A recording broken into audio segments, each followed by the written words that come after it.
Role. नमस्कार दर्शक, डीएसटीवी India news और डीएसटीवी दार्जिलिंग इस वक्त श्रीली टामटा मेफेयर रिसोर्ट में, क्योंकि अभी चल रहा है पहाड़ और बंगाल पे G20 का माहौल। एक बहुत बड़ा माहौल चल रहा है जो पहले दिन यस्टरडे कर्शियंग चाय कुटीर में, जो ताज चाय कुटीर में संपन्न हो चुकी है। आज दूसरे दिन है। दूसरे दिन दार्जिलिंग से हम लोग सीधा शिलीगुड़ी में है, टामटा में, और हमारा बाजू में इस वक्त दार्जिलिंग का सांसद राजू बिष्ट जी, जो यूथ आइकन बोला जाता है उनको देश भर में, सांसद राजू बिष्ट जी के साथ उन्हें काफ़ी दिन से तबीयत अस्वस्थ होने की वजह से उन्हें कहीं नहीं देखा मिला। लेकिन आज G20 इतना इंटरनेशनल इवेंट है, इतना इंपॉर्टेंट अहमियत इवेंट है, उनका तबीयत खराब होता है तो भी उन्हें इस इवेंट में शामिल हुई है। उनको हम स्वागत करते हैं। राजू जी, नमस्कार। नमस्कार राजू जी, तबीयत तो देखते बहुत गड़बड़ लग रहा है। चलता रहता है, ये जीवन की सच्चाई है। और जो है, जो स्वस्थ व्यक्ति होता है कई बार बीमार भी होता है। फिर इसी कारण कुछ दिन जो है भगवान भी शायद कहता होगा कुछ दिन आराम कर लो। और मतलब लेकिन इस बार जो है मुझे थोड़ा लंबा समय 10-12 दिन का समय लगा। मैं काफ़ी रिकवर कर चुका हूँ। मुझे लगता है 1-2 दिन और लगेगा। लेकिन जैसा आपने बताया कि G20 अपने आप में एक इतना बड़ा कार्यक्रम अपने क्षेत्र में, वो भी दार्जिलिंग में हो रहा है। और कल से मंत्री जी जब से आए कई बार मेरे पास फ़ोन आ लिया। जी जी जी। तो मैं आज सवेरे 9 बजे विशेष करके उनसे मिलने के लिए और कुछ कार्यक्रम में हिस्सा लेने के लिए आया हूँ। और मेरा ये कहना है कि ये अपने आप में एक ऐतिहासिक क्षण है जी। इतने बड़े देशों के, G20 देशों के एम्बेसडर से लेकर के इतने सारे डेलीगेशन वहाँ से जो आई है, ये एक ऐतिहासिक क्षण है दार्जिलिंग के लिए। और भविष्य में टूरिज्म से लेकर के, एडवेंचर टूरिज्म से लेकर के अन्य बहुत सारे इशू पे दार्जिलिंग को बहुत बड़ा एडवांटेज जो है एक बार मिलेगा। और मुझे लगता है कि दशकों बाद इस तरह का नेशनल, एक इंटरनेशनल लेवल का इवेंट जो है दार्जिलिंग में हो रहा है।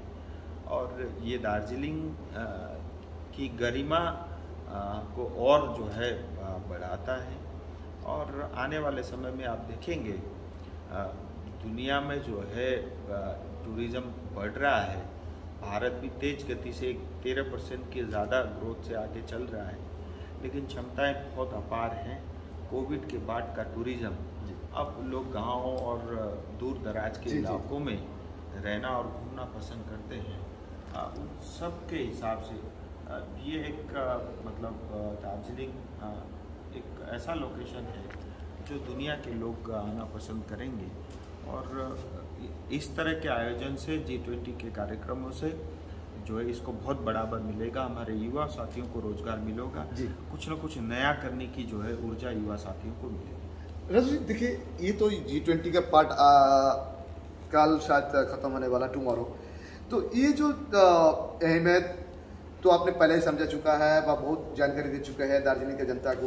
लेकिन दार्जिलिंग की जनता आपका ऊपर में, देखिए, आपका अस्वस्थ शरीर है, आपको हम प्रश्नों के सवाल में आपको मुश्किल में फेंकने नहीं चाहते हैं, क्योंकि आप अभी स्वस्थ हो रहा है। लेकिन दार्जिलिंग के आदमी का जो चाहना, दार्जिलिंग जिस क्षेत्र से अपने सांसद है, उस क्षेत्र का सांसद इसका बोल रहा है राजू जी इस क्षेत्र का साथ बेईमानी कर रहा है, क्योंकि हजारों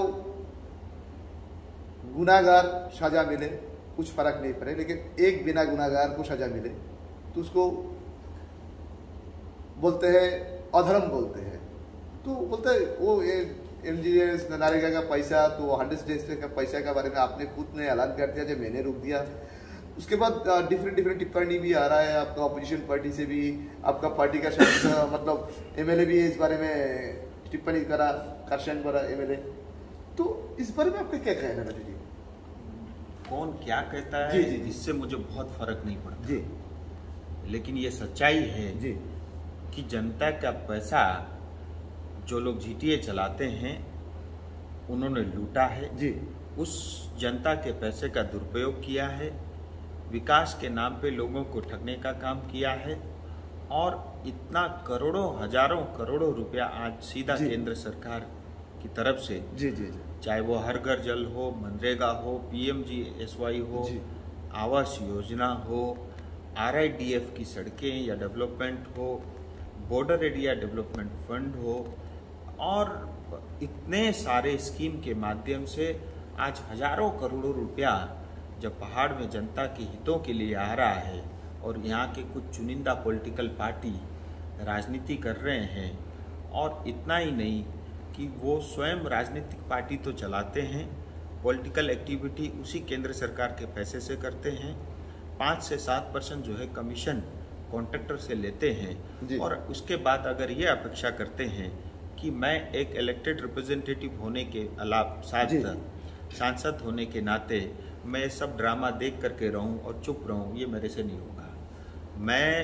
मेरे लिए राजनीति करना बहुत इम्पोर्टेंट नहीं है, लेकिन अगर इस तरह से व्यापक रूप से भ्रष्टाचार होगा, थोड़ा नहीं बहुत ज़्यादा होगा, और अगर हम नहीं चिल्लाएंगे ना, अभी तो हर घर जल में 150-200 करोड़ रुपए ही पैसा आया होगा, या तो 2500 करोड़ रुपए आना है। आप देखिए जब 2500 करोड़ रुपए आएगा और कितना मतलब इसमें भ्रष्टाचार होगा, और ये पॉलिटिकल नेता लोग अभी तो आसपास के देशों में जमीन खरीद रखी है, ये बहुत दूर दूर तक अमेरिका तक जो है ये लोग प्रॉपर्टी अपना खरीद करके और बना करके बसेंगे। ये मैं होने नहीं दे सकता और होने नहीं दूंगा, और इन्होंने मुझे चैलेंज किया है, मैं उसको एक्सेप्ट करता हूँ। मैं अब देखता हूँ कि कौन आदमी कैसे भ्रष्टाचार करता है और भ्रष्टाचारियों के साथ कैसे निपटना है, ये भी हमें आता है। लेकिन मैं आज तक ये सोचता था चलो थोड़ा बहुत करते हैं, सुधर जाएंगे, जनता का काम हो, लेकिन ये सुधरने वाले नहीं है। आज ये कहते हैं ना मनरेगा बंद किया, अरे भाई मनरेगा तुमने 2 साल से हिसाब नहीं दिया केंद्र सरकार को कि जो मनरेगा का पैसा केंद्र सरकार ने दिया और वो पैसा सही तरह जनता के हाथ में गया कि नहीं गया, वो रिपोर्ट आपने ATR आपने नहीं दी। और इतना ही नहीं, केंद्र सरकार ने कहा कि भैया आपने आधे से ज्यादा लोगों को गलत जॉब कार्ड बना करके भ्रष्टाचार में पैसे दिए, उनसे वापस लेकर के सही व्यक्ति को दो। वो भी इन्होंने नहीं किया।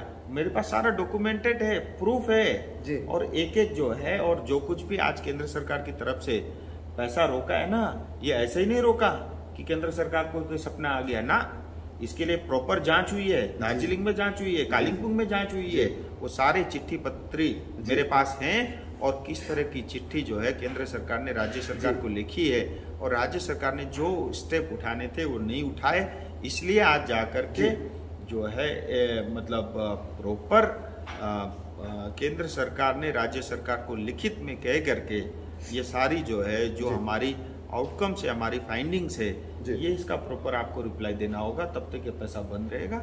और इतना ही नहीं, इन्होंने ये जो पैसा था 10-15% पब्लिक को तो मिलता था, लेकिन 85% पब्लिक को कहाँ मिलता था।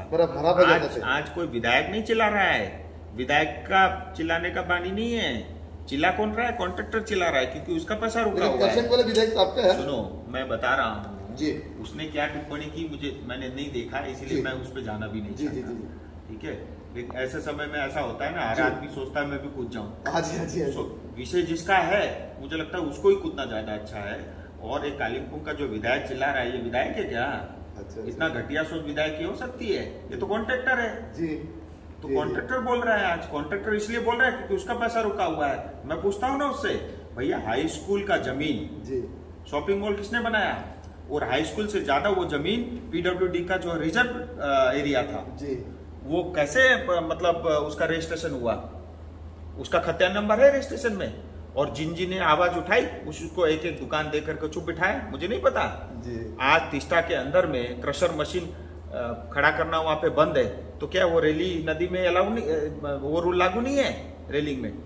रेली खोला में, हाँ रेली खोला में वहां पे एक नहीं दो क्रशर मशीनें चल रहा है। और जो बेचारे पत्थर तोड़ तोड़ के अपने पसीने से सींच करके जो 2 वक्त की रोटी खाते थे उनको तुमने लात मारा, और आज तुम पब्लिक की बात करते हो। जब तुम्हारे पिछवाड़े पे पड़ रहा है तब तुमको पब्लिक याद आ रहा है। और अगर ये कोई जो है सोचता है कि भ्रष्टाचार करके और अपने बड़े भाई, अगर मान लो कोई इनकम टैक्स का जो है रिटायर्ड आदमी होगा उससे कागज बना के, ना ना नहीं, ये सब नहीं चलेगा भैया। ये मोदी जी की सरकार है, यहाँ भ्रष्टाचारी ना नेता चलता है ना अफसर चल सकते हैं, और जिसने भ्रष्टाचार किया है उसको उल्टी करना पड़ेगा और ब्याज समेत जो है पैसा वापस देना पड़ेगा।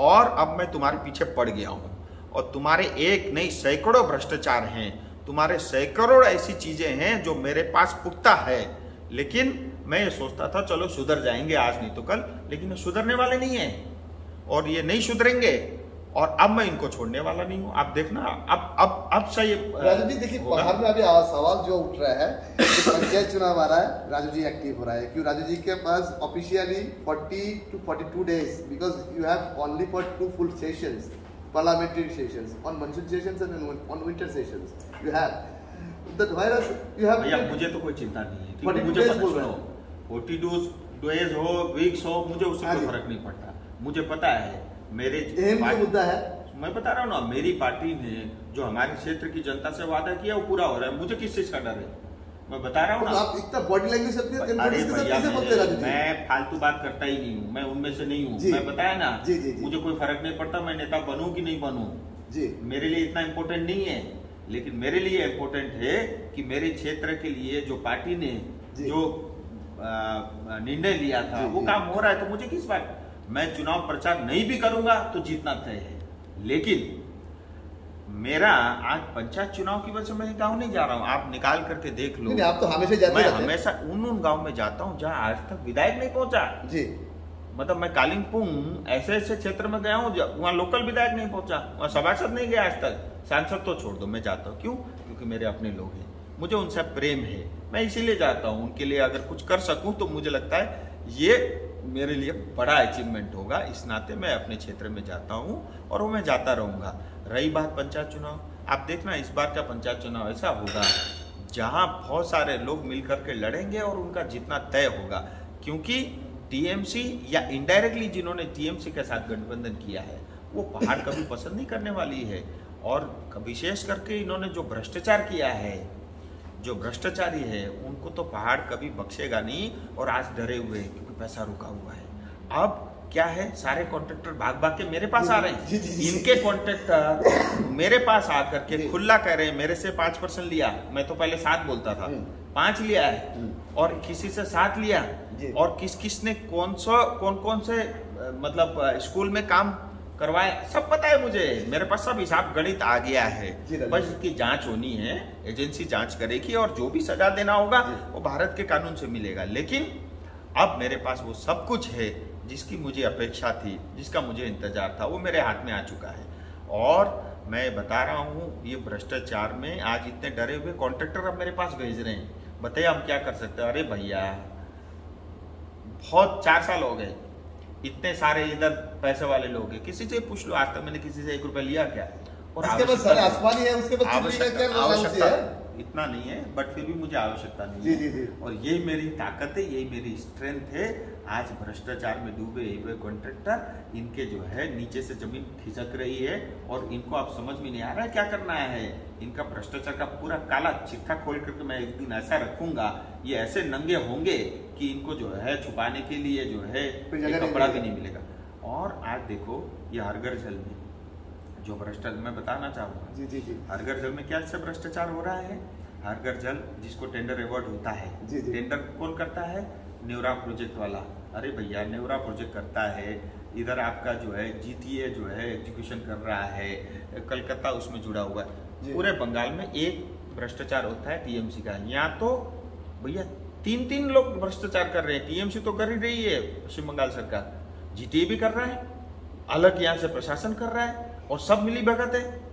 और टेंडर प्रोसेस गलत है, गलत लोगों को टेंडर दिया जा रहा है, लोगों को बताया जा रहा है तुम ये टेंडर भरो। अरे भैया जब ओपन टेंडर है क्या मतलब है, तुम किसको कहाँ दोगे?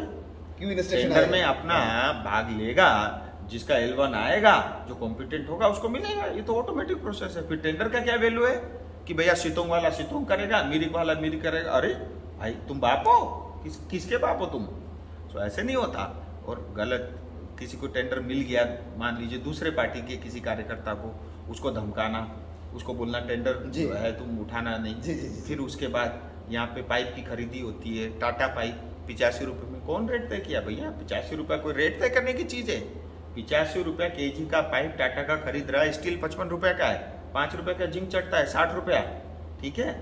और उसके बाद पाइप जो HR कोल से बनाने के 3 रुपये आता है, 63 रुपये का पाइप 85 रुपये में खरीद रहे हैं। कौन इंस्ट्रक्शन दे रहा है? यानी पाइप के एक अकेला पाइप में 25% मार्जिन जो है उसमें ला रहे हैं। और पाइप 2.5 इंच का पाइप लगना चाहिए मीडियम सीरीज का, हेवी मीडियम लाइट होता है जी। लाइट जो येलो पट्टा होता है जी जी, जो येलो होता है वो लाइट सीरीज का होता है। उसके ऊपर में गोडाउन में कलर पोत करके उसको जो है ब्लू कलर पोत करके मीडियम बोल करके लाइट का जो है कई जगह पाइप यूज हो रहा है। जहाँ जीआई होना चाहिए था वहाँ प्लास्टिक पाइप हो रहा है। जी जी जी। सोर्स से पानी नहीं ला रहा है क्योंकि सोर्स दूर है, पैसा ज्यादा लगता है तो शॉर्टकट कर रखा है। पहाड़ में ऐसे जो है टी और एल्बो यूज नहीं हो रहा है, पाइप को ऐसे ही मोड़ के जो कहीं रखा है। देखिए ये मैं इसलिए बोल रहा हूँ कि जीटीए क्षेत्र में 10 करोड़ रुपए साल का आता था पानी पीने के लिए। आज केंद्र सरकार ने 2,500 करोड़ यानी 250 साल का पैसा एक ही बार में दिया है। भैया आप यूज करो ना अच्छे से उस पैसे को, क्वालिटी काम करो। 200 साल तक हमारे क्षेत्र में रहने वाली जनता को पानी से प्यासा नहीं रहना पड़ेगा, लेकिन ये समझ नहीं रहे हैं। ये सोच रहे हैं 10-15% लिपापोती काम करके हम सब पैसा खा ना, ऐसा नहीं हो सकता। पैसे रुक जाएगा। जैसे मनरेगा का पैसा रोका, ऐसे मैं उन सब कॉन्ट्रैक्टर को बोल रहा हूँ इसका भी पैसा रोक दिया जाएगा अगर बदमाशी हुई तो। अगर ठीक काम करोगे तो पैसा आता रहेगा। राजू जी, आपको हम नेशनल लेवल पे जा रहा हूँ, राष्ट्रीय स्तर पे पहले बार सांसद, पहला बार प्रिविलेज कमेटी का मेंबर, और पहले बार ऐसे एक निर्णय लेना पड़ा आप लोग को प्रिविलेज कमेटी को, राहुल जी को सांसद पद खारिज करने के जो कमेटी था उस कमेटी में आप भी अहम एक मेंबर थे। आप लगते है एक सांसद होकर एक सांसद को जो कोर्ट ने राहुल जी का बस ऑप्शन था, जैसे सूरत कोर्ट में राहुल जी को 2 साल की सजाई सुनाई, उनके बाद राहुल जी सुप्रीम कोर्ट में आ सकते, आए नहीं। लेकिन संसद को ऑनरेबल स्पीकर और honourable all privilege committee member बहुत हड़बड़ी हुआ नहीं लग रहा है। देखिए मैं प्रिविलेज कमेटी का एक सदस्य मेंबर हूँ जी। प्रिविलेज कमेटी के अंदर में क्या होती है मैं उस पर टिप्पणी नहीं करूँगा क्योंकि वो हमारे अधिकार क्षेत्र की बात नहीं है जी। जब तक प्रिविलेज कमेटी का रिपोर्ट पार्लियामेंट में पेश नहीं होता तब तक उसके बारे में मैं कोई बयानबाजी नहीं कर सकता। ये हम वहाँ पे शपथ लेते हैं जी। और मेरे लिए गर्व का विषय है कि पहली बार सांसद और वो भी प्रिविलेज कमेटी का मेंबर जैसे है जो दार्जिलिंग का सांसद, मेरे लिए बड़ा गर्व का विषय है। और मैं आपकी जानकारी के लिए बताऊं, इसी प्रिविलेज कमेटी में हमारे कालिम्पोंग और दार्जिलिंग के कई सारे ऑफिशियल्स को मैं बुला चुका हूं और मैं किसी का नाम तो नहीं लूंगा लेकिन उनके बदमाशी के कारण कई बार वो आकर के अपनी पेशी दे चुके हैं। खैर, जहां तक राहुल गांधी जी का विषय है, भारत में एक कानून है जो सब पे लागू होता है, चाहे वो गांधी परिवार हो चाहे नॉन गांधी परिवार हो। और अगर राहुल गांधी जी ये मानते हैं कि उनके लिए भारत में अलग से कानून वो जैसा चाहे वैसा लागू होगा, तो ऐसा नहीं हो सकता, क्योंकि ये तो आज 2019-20 का केस था, लंबे समय से कोर्ट में चल रहा था। वो जाकर के अपनी बात रख देते, माफ़ी मांग लेते, मुझे लगता है ये कहानी आज होती नहीं। तो राहुल गांधी जी ने जानबूझ करके ऐसा जो है माहौल बनाया है जिसमें उनको लगता है कि इससे उनकी जीत होगी, विपक्ष एक होगा, लेकिन राहुल गांधी जी को कोई सीरियसली नहीं लेता। उसका कारण ये है क्योंकि वो अपनी जो एक व्यक्ति का एक स्वभाव होता है ना, वो स्वभाव के उल्टा वो काम कर रहे हैं। सो मैं उनको जितना जानता हूँ, जितना पार्लियामेंट में देखा है, वो जैसा उनका स्वभाव है उसके विपरीत वो राजनीति में है। मुझे लगता है ये अपने आप में बहुत बड़ी विडंबना है। और भारतीय जनता पार्टी को तो मुझे लगता है ऐसे राहुल गांधी जैसे नेता कांग्रेस में रहेंगे तो बार बार भारतीय जनता पार्टी जीतती रहेगी और यही लोग बीजेपी को जिताते रहेंगे। Sir, last question sir, Raju ji का बॉडी लैंग्वेज बोलते हैं, राजू जी इतना प्रॉपर बॉडी लैंग्वेज, इतना स्ट्रेंथ लेके बोलते हैं जब बाहर की समस्या समाधान होंगे। हम निश्चित बैठा हुआ है, 42 डेज हो और 42 आवर्स हो और जो भी हो, लेकिन इस को जो बॉडी लैंग्वेज का कॉन्फिडेंस आपको कहाँ से मिल रहा है? लेकिन आपको पार्टी तो कुछ अलग ही नहीं कर रहा। सारा कॉन्फिडेंस का राज है गृह मंत्री जी के। और मैं फिर कहता हूँ, भारत सरकार ही करेगी, मैं ही करूँगा। और आपको सब लोग दोषारोपण करने वाले दिखेंगे, नहीं होगा बोलने वाले कहेंगे वो नहीं करता ये, लेकिन करने वाला कोई है क्या? कोई कर सकता है क्या? बिल्कुल ही नहीं। और कोई कर सकता है? बताओ। बिल्कुल नहीं। भारत सरकार के अलावा हमारे मुद्दों का रिजोल्यूशन या समाधान कोई कर सकता है? भारत सरकार ही कर सकता है और मैं माध्यम बनूंगा और मुझे इस बात का गर्व है। और मैं कुछ विशेष कारणों से ही राजनीति में हूँ, ऐसा मुझे लगता है, और ये मुझे एक कारण मिला है, इसीलिए मैं इन सब चीज़ों पे नहीं हटता। मुझे पता है कि अंधेरा बहुत घना है, टनल है, जी। लेकिन भैया जब तुम चल रहे हो टनल में कभी तो उजाला आएगा, बिल्कुल बिल्कुल, कभी तो उजाला आएगा। लेकिन अगर आप टनल में जाओगे ही नहीं ये सोच के अंधेरा है, फिर तो निकलोगे ही नहीं बाहर। सो मैं तो चल पड़ा हूँ और उजाले की ओर दौड़ पड़ा हूँ। जल्दी होगा तो मुझे उसमें क्या दिक्कत है, मुझे कोई दिक्कत ही नहीं है। सो मैं तो वो क्षण की प्रतीक्षा कर रहा हूँ जिस दिन घोषणा होगी ना जी, ये देखना सब बिल में घुस जाएंगे, जो आज बयानबाजी कर रहे हैं ना बिल में घुस जाएंगे, कोई ऑप्शन भी नहीं। धन्यवाद राजू जी। देखिए दर्शकबिंद, राजू जी का साथ इस वक्त G20 का इवेंट में राजू जी जो कीमतदार वक्त DSTV इंडिया न्यूज और DSTV दार्जिलिंग को दिया, इसलिए राजू जी के ऊपर में DSTV इंडिया न्यूज को एडिटर मिलन छेत्री उनकी शुक्रिया अदा करना चाहते हैं। राजू जी आगे शायद अगला हफ्ता में हम लोग दिल्ली में आपको बस समय मांगेंगे, क्यों आप हमारे लिए बहुत कीमती समय दिया। और कैमरा भुवन के साथ मिलन छेत्री, धन्यवाद। DSTV India news Darjeeling Siliguri event से।